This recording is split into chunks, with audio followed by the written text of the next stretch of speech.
Welcome to the Slop Farm. Enjoy the video. In this video, I will explain how to change a tire on your Toyota Tacoma. First, ensure your vehicle is safely parked on a flat, stable surface, away from moving traffic. Engage the parking brake firmly. Next, locate your spare tire, jack, and lug wrench, typically found beneath the truck bed. For added safety, place wheel chocks behind the wheels diagonally opposite the flat tire.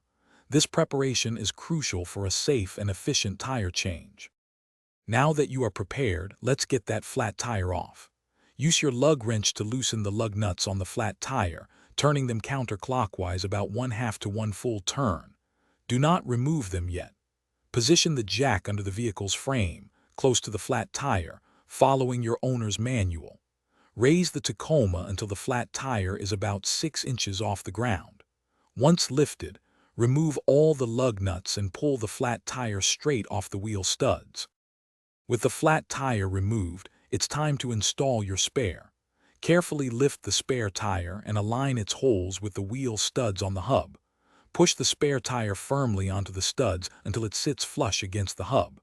Now, hand tighten all the lug nuts onto the studs. Turn them clockwise until they are snug. It's important to ensure the spare tire is properly seated and centered on the hub before lowering the vehicle. This prevents uneven tightening. You're almost done. Carefully lower your Tacoma completely to the ground using the jack, then remove the jack.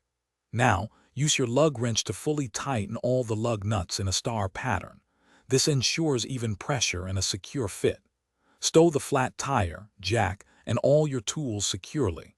Finally, remember to check the air pressure of your newly installed spare tire and drive cautiously to the nearest service center for a permanent repair or replacement.